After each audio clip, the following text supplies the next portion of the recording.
तराई और मैदानी क्षेत्रों में एक पौध प्रजाति प्रमुख रूप से आप देख सकते हैं। और ये जो प्लांट है ये बहुत पुराना प्लांट नहीं है, नया प्लांट है। और इस प्लांट को मैं पूरा आपको दिखाऊं तो ये है। अभी ऊपर से इसकी कटिंग की गई है क्योंकि ये अभी एक गार्डन में लगा हुआ है। तो इस प्लांट को आप सड़कों के किनारे, गांव के खेतों के भी या घरों के बिल्कुल आंगन में यहाँ पर आप देख सकते हैं। ये मई का महीना है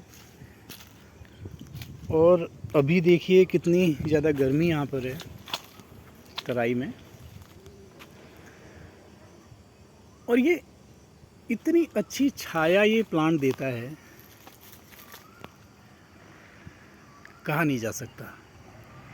असल में होता ये है कि मैं इसकी जड़ों से, जरा इनकी जड़ों को देखिए, अपने आसपास की ज़मीन को, मिट्टी को कैसे पकड़े हुए हैं, बिल्कुल फैले हुए हैं।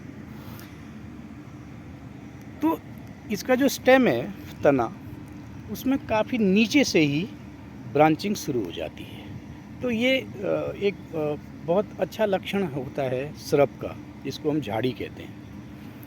हालांकि ये झाड़ी नहीं है वैसे, लेकिन जो श्रब की जो प्रॉपर्टी है इसमें है, बिल्कुल अच्छी तरह से है। बहुत नीचे से ही 3-4 ब्रांचेज इसमें हो गई। अब ये काफ़ी लंबाई, हाइट नहीं बढ़ेगी, बल्कि अगल बगल प्लांट फैलेगा, इधर उधर की ओर प्लांट फैलेगा। और जो ब्रांच है उस ब्रांच में भी फिर ब्रांचिंग होती है, फिर ब्रांच आती है, फिर ब्रांच, एक ब्रांच वो बाइफर्केट होता रहता है। तो एक ऐसा झुरमुट बन जाता है। तो उसमें ऊपर से सन रेज डायरेक्ट ज़मीन पे नहीं पड़ पाती हैं इतनी। और पत्तियां इसकी बहुत छोटी भी नहीं है, बहुत बड़ी भी नहीं है, लेकिन मैं इसको चौड़ी पत्ती कहूँगा। देखिए इसकी पत्ती देखिए आप, ये पत्ती है, ठीक है।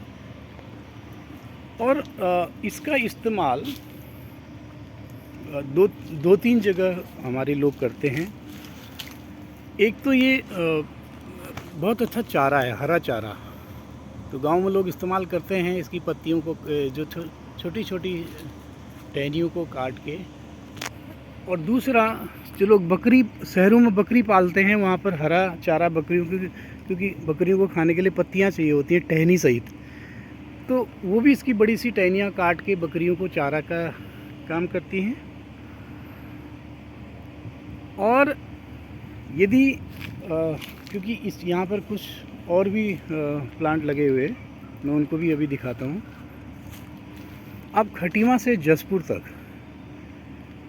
रोड के किनारे, जहाँ इन पौधों के नीचे किसी ने साइकिल स्टैंड लगाया है, किसी ने अपना स्टॉल लगाया है, दिन भर लोग वहाँ पर इतनी भीषण गर्मी में आराम करते हैं, छाया उनको मिलती है। तो इसका मीन्स कल्चरली बहुत वाइड स्प्रेड डिस्ट्रीब्यूशन रहा है। तो लोग इसके प्लांट को बड़े ध्यान से लगाते हैं अपने घर के आसपास। जिनके पास स्पेस है, बड़े शहरों की बात नहीं की जा सकती है जहाँ इतना स्पेस नहीं है, क्योंकि उनको काफ़ी छाया पूरे दिन भर, और ये पूरी गर्मी में इसमें नई कलियाँ आती रहती हैं। अभी भी इसमें नई पत्तियाँ बनती जा रही हैं। ये कोई फरवरी के लास्ट से बसंत में इसमें बहुत सारी नई कलियाँ आती हैं, बिल्कुल रंग बिरंगी हो जाता है प्लांट। तो एक ख़ास बात आपको इस स्टेम में और दिखेगी, क्योंकि पीपल वर्ग का प्लांट है। पीपल और बट जिस फैमिली के हैं, उसी फैमिली का ये प्लांट भी है। तो इसमें आपको स्टेम से निकली हुई जड़ें दिख रही हैं, रूट्स दिख रही हैं। लेकिन ये रूट बरगद की रूट से थोड़ी भिन्न है। बरगद में यही जड़ें नीचे ज़मीन तक आ जाती हैं, वो सपोर्ट करती हैं, लेकिन इसमें ज़मीन तक नहीं आती, बल्कि ये देखिए स्टेम पे ही लिपट जा रही हैं सारी, इस तरह से लिपटी हुई है इस तरह से। और इवन जो नई शाखा आ रही है वहाँ भी इस तरह की रूट आ जाती है, एरियल रूट्स, ठीक है। तो वो भी तने पे ही लिपट जा रही है, ये देखिए। अब इसका क्या रोल है, इसको ये समझने की बात है, इसके अध्ययन की बात है, क्योंकि ये ज़मीन तक नहीं जा रही है, मतलब इस तरह से सपोर्ट नहीं कर रही है। तीसरी बात, इतना घना होता है प्लांट, और बर्ड्स इसमें बड़ी आसानी से अंदर नेस्ट बना सकती हैं। उनके छुपने के लिए बहुत अच्छी जगह है, और उनको नेस्ट बनाने के लिए जितना मटेरियल है, मैंने कुछ नेस्ट ऐसी देखी हैं कि इस मटेरियल का ही उन्होंने यूज़ किया है बर्ड्स ने यहीं पर से। क्योंकि कई बार क्या होता है कि क्योंकि जो हैबिटेट डिस्ट्रक्शन की वजह से बर्ड की बहुत सारी स्पीसीज जो हमारे आसपास हैं या ह्यूमन सोसाइटी के साथ में रहती हैं, उनको खतरा उत्पन्न हो चुका है।